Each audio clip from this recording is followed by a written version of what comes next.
still on Nnamdi Kanu, the leader of the indigenous people of Biafra. To some people, Nnamdi Kanu has been unjustly sentenced and he should not even have been arrested. But do all of Southeasterners, Igbos particularly, do they share the same thought, opinion, or sentiment? Do they or not? Do some of them applaud? Are they applauding the sentencing of Nnamdi Kanu?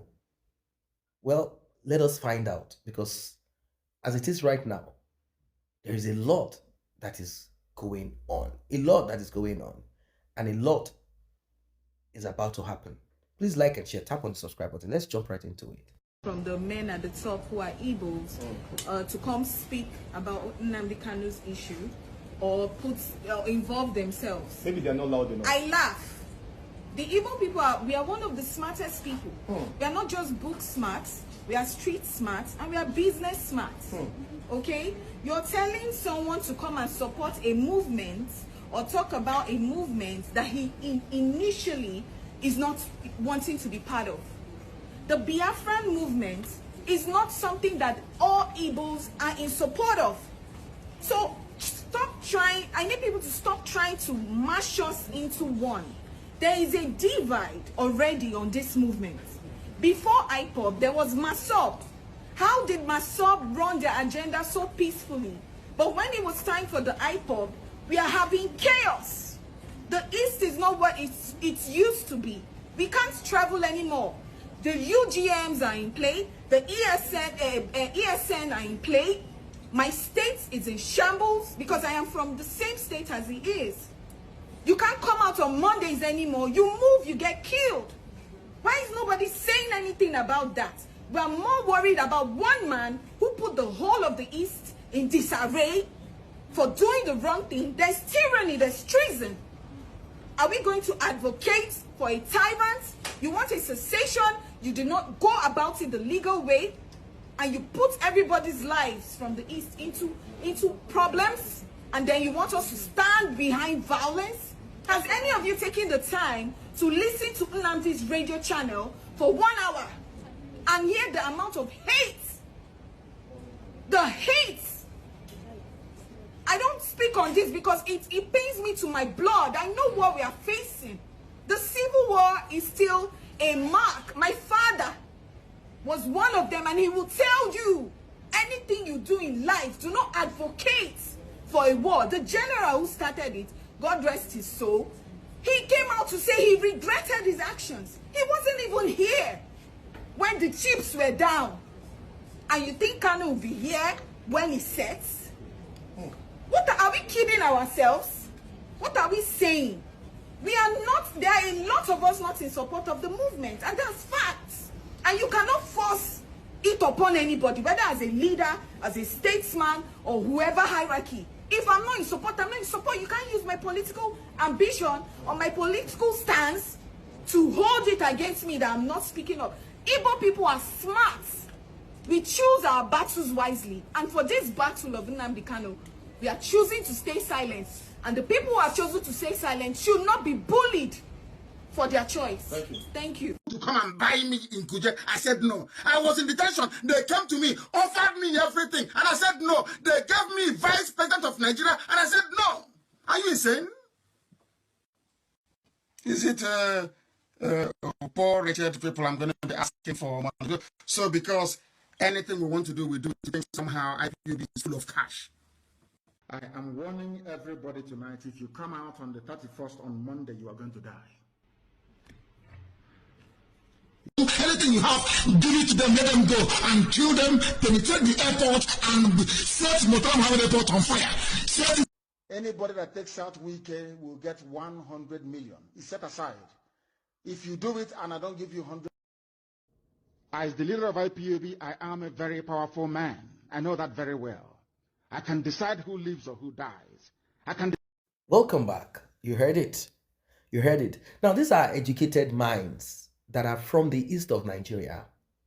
They do not have any issues with Biafra, as long as Biafra constitutes a certain number amount of states that has been offered to Nnamdi Kanu. Now you might be wondering, what do I mean? Yes, Nnamdi Kanu at the onset was offered 5 states, and he refused. They said, okay, if you refused, you're refusing this. What about you getting us a vice president, even if you want to be vice president? If that's what you want to be vice president? Why don't you kind of join a political party, APGA or anyone, and let's give you room to be vice president of Nigeria. If that is what you think the southeast of Nigeria requires, look for someone to be vice president. Let's bring in, let us select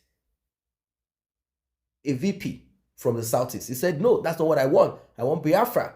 All right, if you want Biafra, it's fine. You can as well go on with your 5 states, which is Abia State, Imo State, Anambra State, Ebonyi State, Enugu State. Go ahead, form Biafra. Nnamdi Kanu, in his own words, said, I refused. They want to bribe me. Now, is that bribery, or they are simply saying, look, others do not want to be part of this movement? A man, a woman from Akwa Ibom does not want to be part of this because he or she does not speak your language. How are you guys now going to communicate? Imagine Abia and Imo together, and then there is someone from Cross River, someone from Uyo together. Will they understand each other's language? Nnamdi Kanu refused. So it means that he didn't want to accept. He said, what about Igbos in Benue? They can as well return. So Nnamdi Kanu say he wants Benue State, he wants Edo State.